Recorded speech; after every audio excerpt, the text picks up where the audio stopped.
tater planting again, and we always plant our taters toward the end of February. A lot of people say February the 14th for our area, but over the years I have found the end of February they come off just as quick, and if you have a little cold spell at the end of February, then you're still good. So what we're going to talk about today is how we cut them up and the varieties we grow. Now for years we just grew the old regular red potato, and it's white inside, that you buy at the hardware store, because that's just what we did. But in the last couple of years we've stepped out a little bit and we've done some things different.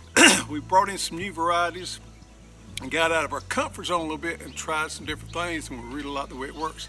And that's the thing about gardening. Always try something new, makes it exciting. Always learn, because I don't care how long you do this, you can learn something all the time. Every year we learn something new or find something we may like a little bit better. So the varieties that we're going to plant today are the jelly variety, and this makes a real big potato. Let's cut inside it and I'll show you what she looks like. See, it's nice and yellow, similar to the Yukon Gold, but we actually like this variety here better. This variety here is exclusive to our size, and we've grown it before. We really like it. It makes a big tater. Another one that we like is called Bluebell. You see, it's got a little bluish on the outside there. These make a smaller potatoes, but they really make a lot of them, and they're nice and gold on the inside also. And here's the old standby. We planted all our life. It's the old red potato. Probably the most easy, accessible one they are out there. This is one that all the hardware stores and the feed and seed stores sell. And it's white on the inside. Now when you're cutting up your potatoes, your seed taters, I always like to find 2 or 3 eyes there to cut off. So you can cut it like this right here, and you can get several cuttings off one potato. So there you got, let's see, these looks like these about 4 different eyes right there. We'll go back and we'll look again and we see one there. So I'm gonna cut it out. Now back in the day when times was hard, some of the old timers told me they'd actually just cut the eye out right there and they'd eat the rest of that tater.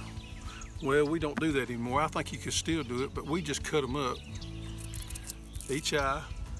So on the Bluebells, the eyes are not as defined as what they are on these. So what I'm gonna do here is just cut them in half.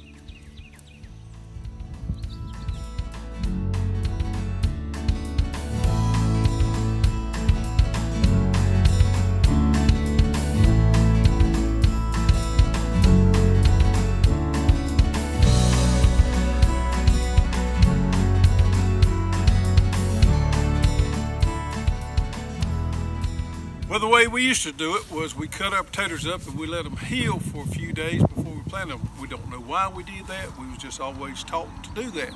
Never was given a reason why. And we're doing things a little bit different now. We're using something called fir bark dust. Well, fir bark dust is, as you probably guessed, is bark off the fir tree. It's ground up real fine. So we put this on the potatoes so we can plant them the same day. Now this is a real fine dust and it's slightly acidic, so when it coats over that potato it helps seals it over, but also being slightly acidic it has some attributes as a fungicide and helps keep disease out of your seed potatoes. You can see there this stuff is ground really fine. The wind's blowing a little bit and it can blow it around. So with as fine as that is, you can get real good coverage on those potatoes. Just pour it in there. Just kind of rock and roll it around.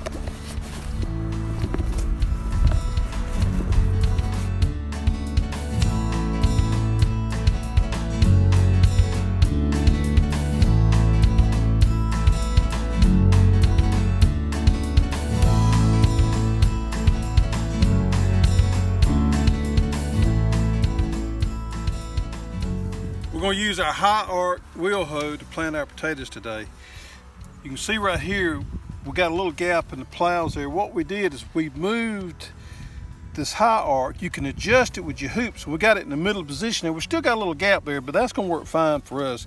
If you did not want any gap in there, you would simply move your high arc all the way in. You would put these 2 holes right there, same thing on this side, and you can get it all the way in. But You can also move it all the way out, and that's the great thing about this high arc. It's got so many adjustments on it, so you can move in or out to suit whatever you need to do. So we got it set up in position there, so we're going to dig our furrow to plant our potatoes in. Then we'll take the plows, turn them out, and we'll have them in the healing position.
Big taters.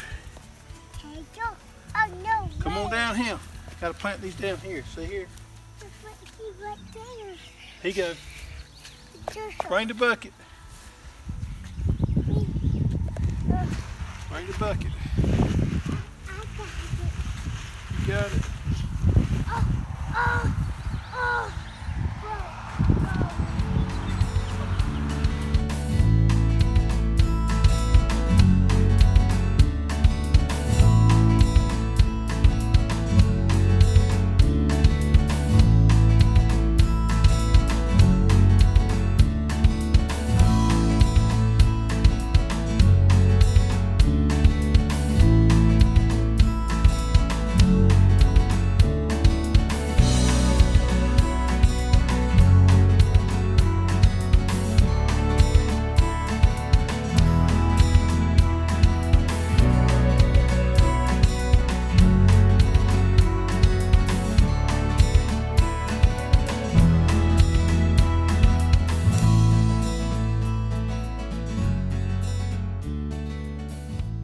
All right, we got 4 rows of taters planted. We got a row of jellies. We got 2 rows of bluebells, and then we got a row of the old red white potatoes over there. And you can see we plant them about 6-7 inches apart, and you always plant the eye side up. So there we have, we plant on 30-inch centers. We're fixing to cover them up with a high arc. All right, I got the healers in the outer position there. Now I didn't move my high arc. I left it in the same place it was when we dug the furrow. You could move that and get a further spread on your plows. Actually, you could take these plows and move them out further on your toolbar. I got them set where I think it's going to be fine. The hill potatoes, there's a lot of different adjustments you can do on these plows. So you can get a wider row, you know, to heal a bigger hill, or you can make it narrower, either one.